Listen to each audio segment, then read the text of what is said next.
I'm Gary Kenton, and this is a great return for me to Greensboro Community Television, GCTV.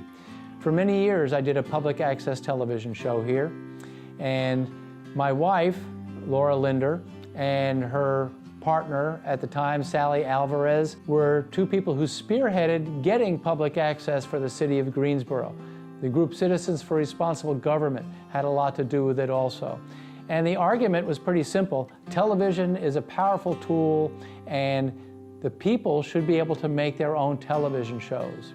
And it's always been remarkable to me that more people haven't realized the power of television. Over the years that we've had GCTV in Greensboro, interestingly, the only group, as a group, that's really figured out that free television can be a powerful thing are pastors of local churches.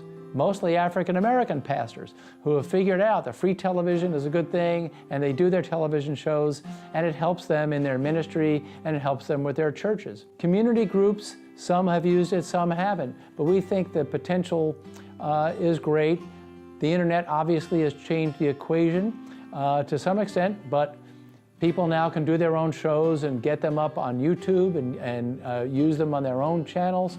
So we think that Greensboro Community Television still remains an important tool for a community to have a conversation with itself and for people to express themselves on television. And I'm glad to be back. I am back this time as a candidate. I am running for City Council in District 4. I'm still talking about the same things I was talking about 20 years ago when I did the show Democracy in Action, when I did the show sometimes with my wife, Laura Linder, sometimes with my son, Malcolm Kenton. The things that drive me are still the same, but now I want to, instead of being someone once described by Mayor Carolyn Allen as a burr under the saddle of government, it's time for me to get into the saddle of government and get elected to City Council.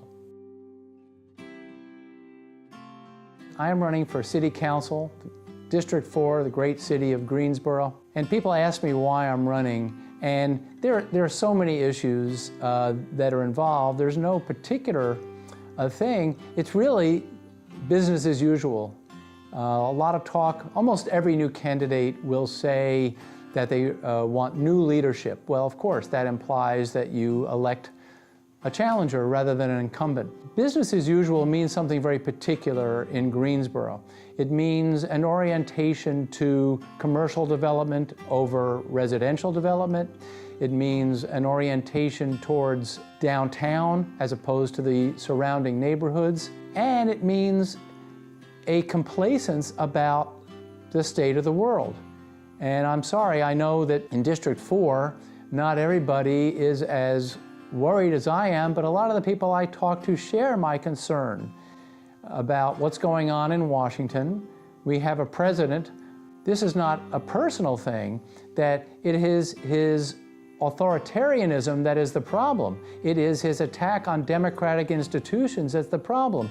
And to me, if you're watching our city council or even watching the races for city council that are going on, it's like the 600-pound elephant in the room. These are times that call for people to step up and take action, and we can't act like just because the issues that are on the agenda for Congress are not on the agenda for City Council, like this doesn't matter. I think democracy is in peril at the federal level. It is definitely in peril at the state level. We have a gerrymandered district system in North Carolina. We have a General Assembly that is at war with the cities. Greensboro, Charlotte, Durham, Winston-Salem, all these cities are in the crosshairs of the General Assembly. Why? Because the cities tend to be more liberal, more progressive, more democratic. The General Assembly dominated by Republicans, and they are taking every measure, legal and illegal, to shore up their control over the state. And we're not talking about differences of opinions here. I have a lot of friends in my neighborhood and who are Republican or who are unaffiliated. We're not talking about legitimate differences of point of view about the size of government or how you feel about gun control or abortion. Those issues are distractions. We're talking about the institutions of democracy. Right now, we're in the middle of a race. We just had a primary, and yet, compared to a few years ago, many fewer options for early voting. For many years in this country, we were on a track to increase the franchise, make it easier for people to vote, to encourage people to vote. Now, as part of this overall war on more liberal cities, there is a voter suppression going on. There are obstacles being put up to vote, fewer voting sites. Right now, for students, both University of North Carolina at Greensboro and Guilford College are in my district, District 4. And right now, it's a real uphill battle for students to get registered to vote. If they have a driver's license, usually that'd be good enough, but if the driver's license doesn't have their Greensboro address, that is not sufficient to get registered. So in order to get registered, they can't go on the day of election day because they won't do same-day registration. So they have to go to early voting, and in addition to a driver's license that may not have a local address, they would have to have some proof of their address at their college. For a lot of students, they simply don't have that. And that's just a small example of an outrageous suppression of vote, making it more difficult to vote. And it's politically motivated. They've used the excuse of voter fraud, but voter fraud is virtually non-existent. That's just an excuse to rig the system in favor of the dominant party. So this is the kind of thing that I'm not, when I talk about business as usual, to hear City Council say it, these people have been successfully elected, they don't seem to see a problem with the process as it's working right now. I see a big problem with the process as it's going on right now. Even as we speak, a court case is being heard downtown in the federal courthouse about gerrymandering. Common Cause, the League of Women Voters, Democracy North Carolina, all these groups are fighting the good fight to prevent our district system in the state to be set up in a way that would assure one-party control. No matter, in North Carolina was one of several states in the last presidential election, more Democratic votes were cast, and yet many fewer Democratic people were elected. And that's because we have a rigged, gerrymandered system. So that's going on right now downtown Greensboro. City Council acts as if, oh, well, we don't have a dog in that fight. We do have a dog in that fight. It's called democracy. And if the City Council people will not stand up and in a full-throated way defend our democratic institutions, then we need a change in leadership. And I want to be part of that change.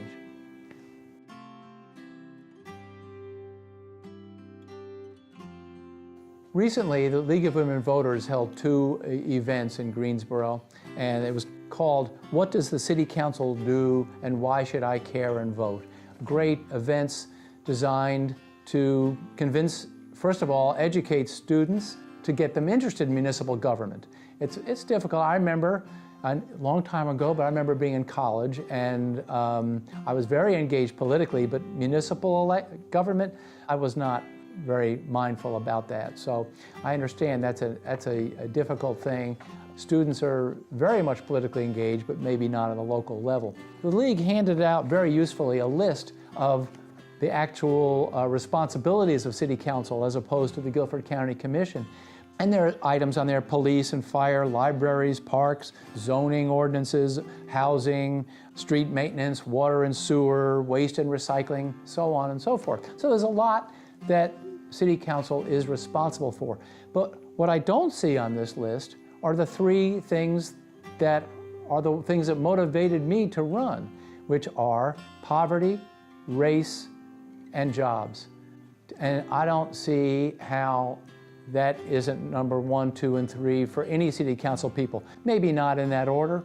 Many people would argue that jobs, in recent years, City of Greensboro has lost tens of thousands of jobs because of the retraction in the textile industry, the tobacco industry, and the furniture industry. So that's a lot of jobs lost. So we need to be going after those jobs in every way we can. The emphasis historically of City Council in terms of economic development, which is on this list, has been almost exclusively oriented towards downtown and oriented towards major commercial projects. So those are important. The mega site that the City Council is supporting has the potential to bring in a larger business that could bring in quite a lot of jobs. Although they're talking about an automaker, and these days those jobs are so automated, I question as to how many jobs that would actually entail. But what the City Council has not done is had a focus on small business. And the research is pretty clear that small businesses are the engine of job growth. That when your local business expands, they're the ones that are going to hire locally, certainly. They're the ones that are more likely to keep people on the job. And that is where your economy really expands, because money spent at a local business stays in your community. When you go spend your money at a Walmart or a Target, that money is spent once here and probably leaves the community into the pocket of some shareholders somewhere else. But when you shop at a local business, then that money is going to stay in this community, because the owners and the people who work there are going to get that money and spend it again somewhere else, at a local grocer or the movie theater or at a bookstore or whatever it may be. And the City Council, I think, and I recognize that you're talking about a reorientation, a refocus, but I think the City Council would find small investments in local businesses have a much greater return. These larger investments in bigger companies and places like the mega sites are much more risky. You know, not too many years ago, the City Council gave a lot of money to a company, and the company promised a lot of jobs. 10 years later, they were gone. So it's very risky. The City Council does its best to have certain standards involved when they give incentives, that there are certain benchmarks a company has to reach. But truly, there are very few legal remedies when a company doesn't meet those benchmarks, or when a company simply decides that they're going to pick up and move elsewhere. Small businesses are not going to pick up and move elsewhere. These people live here, their families are here. So those investments, not everyone's going to work out. Small businesses do fail at a very high rate, but you're talking about relatively small investments, and if your ratio is pretty decent, even if some fail, you're going to have a good return on your investment, and that money is going to stay in your community. Entrepreneurs. There are a few incubators in Greensboro. The City Council should be supporting those incubators and looking for being in contact with the people who are managing those incubators to see what ideas are coming out of those small companies that deserve to get supported. A small boost can make a big difference.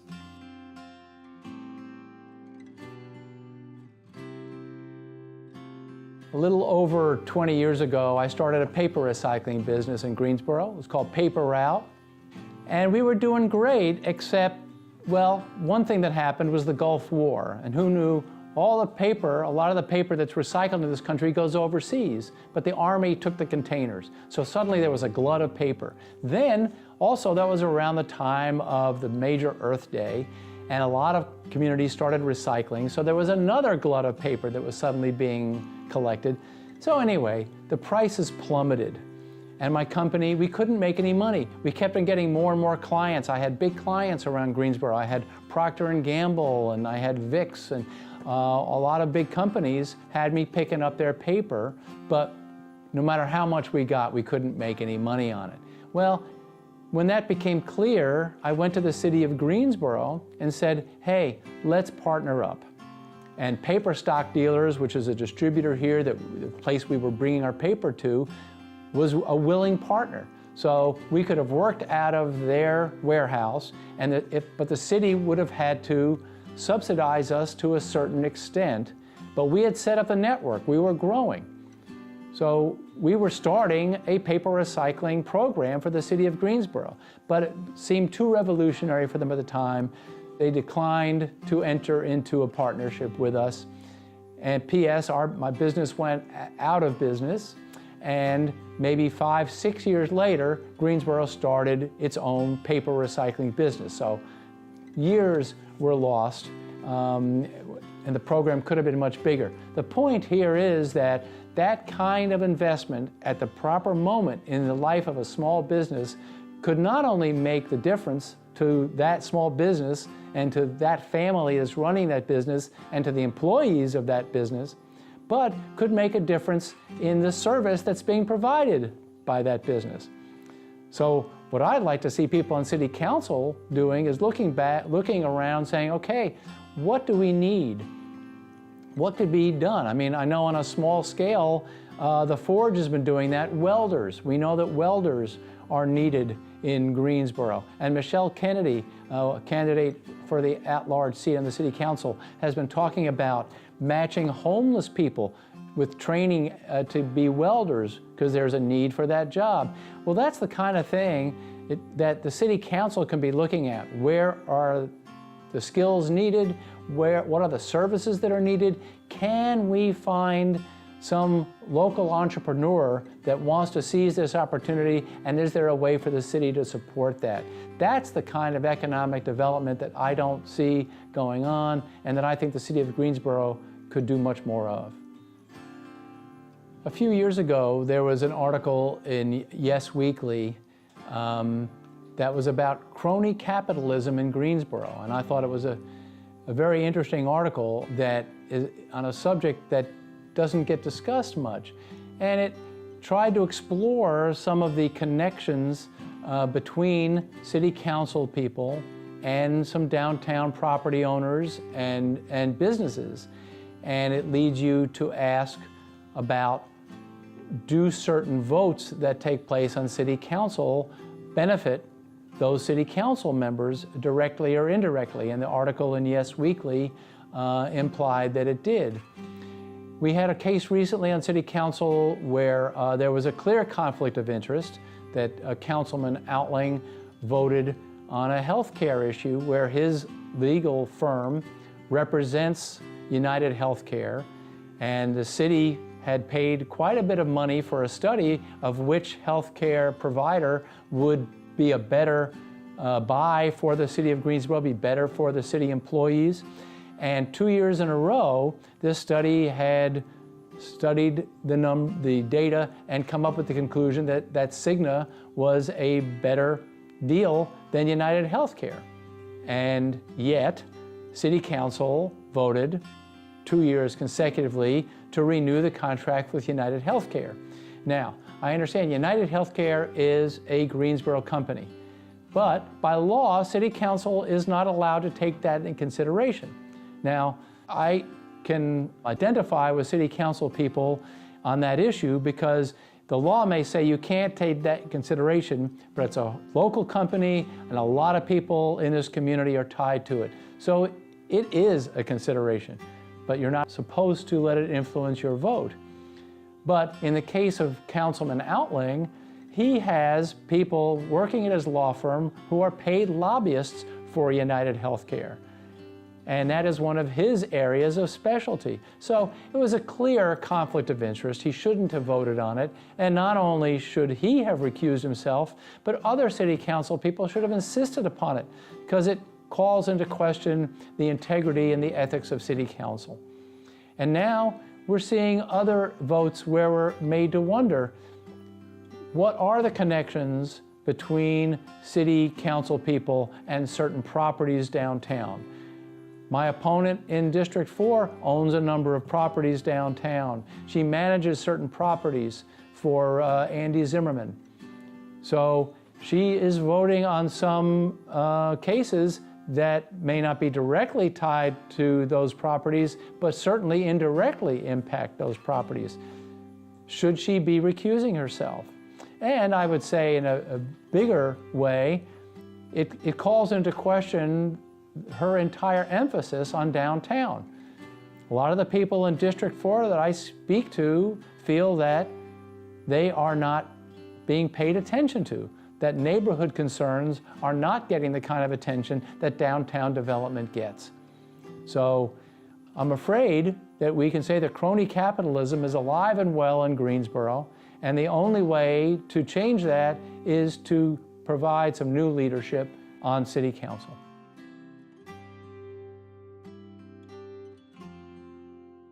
I've been spending a lot of time walking around the district, talking to people who live here. And what I've found is that the concerns are pretty universal everywhere. People are concerned about the health of their neighborhoods, the physical and psychological health of the city. They're concerned about traffic and safety. I think I can't imagine there are neighborhoods in Greensboro where those aren't the same concerns. Now, what I've also found, though, is that people in District 4 is a pretty well-to-do district, and I have found that the reputation that some people have of District 4 is that District 4 is not maybe in touch with some of the problems in other areas of the city, or doesn't care about the problems in other parts of the city. I have not found that to be the case. I think people in District 4 do care, and I think they are eager to see a city council that pays attention to all neighborhoods, that pursues policies and programs that benefit all residents of Greensboro. Because 1 in 4 children in this great city are living below the poverty line, and more than that are on free or reduced lunch. This is an intolerable situation, and no one in Greensboro should feel okay with that. And again, the people I'm talking to in District 4 do not feel okay with that. They want to see something done, but the focus of City Council is so much on downtown, and is that neighborhoods are made to feel like they're in competition with one another. That if something is done on the east side of town, somehow it's taking something away from the west side of town. And that is historically much of the story of the South.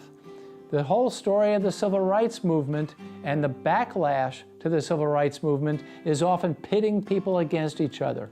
Jesse Helms famously, in his race against Harvey Gantt, won his race largely because of an ad that implied to white people that black people were going to take their jobs if Harvey Gantt was elected. Well, we can't let ourselves be persuaded by that kind of divisive advertising and messaging. Greensboro is a great city, and is a greater city when we all pull together.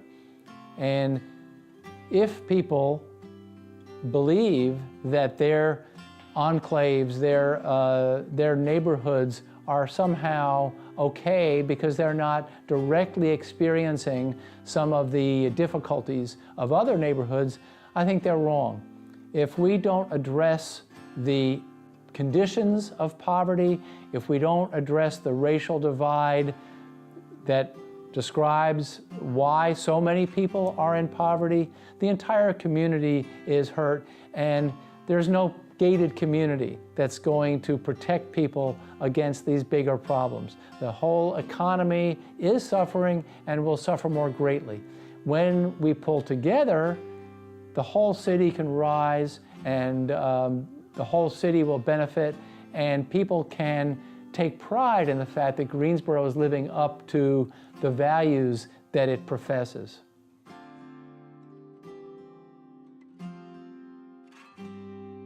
City of Greensboro is currently engaged in a new round of voting in the participatory budgeting process. Participatory budgeting is, some people think it's a radical idea. If the idea of taxpayers actually having the ability to decide how their own taxpayer money is spent, then I guess it is radical. But that's what it is that the City of Greensboro has allotted a certain amount of money. In the first year, I know it was $100,000. And in each of the districts of the city, people would get together and be able to decide how they thought that money should be spent. Various projects were proposed. People got to look and study those proposals, whether it was building a new a bus stop that could be covered so that people don't have to be out in the rain for buses, whether it's new playground equipment for certain neighborhoods, whether it was repairing sidewalks or other things. Many projects were put forward. The limitation is that the projects had to be self-contained. In other words, they wouldn't be ongoing budget items in the city budget. They'd be one-time projects, one-time expenditures. But people have been participating in it, and it is such a pure form of democracy, and budgets have usually been one area where city council people are reluctant to give up any of that authority. That's probably the main power that city council people have, is that annual budget process where they have to submit a budget. By North Carolina state law, it has to be a balanced budget. But by allowing communities to have more say in how that money is spent, I think the city council is showing great faith in the people of Greensboro. The way we do, I've heard people say, oh, you can't let people decide how that money is going to be spent. Important things will get neglected. Frivolous things will get done. I don't think that's true any more than we allow our neighbors to serve on juries, and we don't see juries going crazy and delivering nonsensical verdicts. I think we trust the jury system. I've sat on a number of juries and always found people to act responsibly in that situation. I think allowing taxpayers to have a greater say in their city budget is a great responsibility, but it's a big move in the right direction, and I hope that grows and that a bigger and bigger portion of the budget can be determined by the citizens.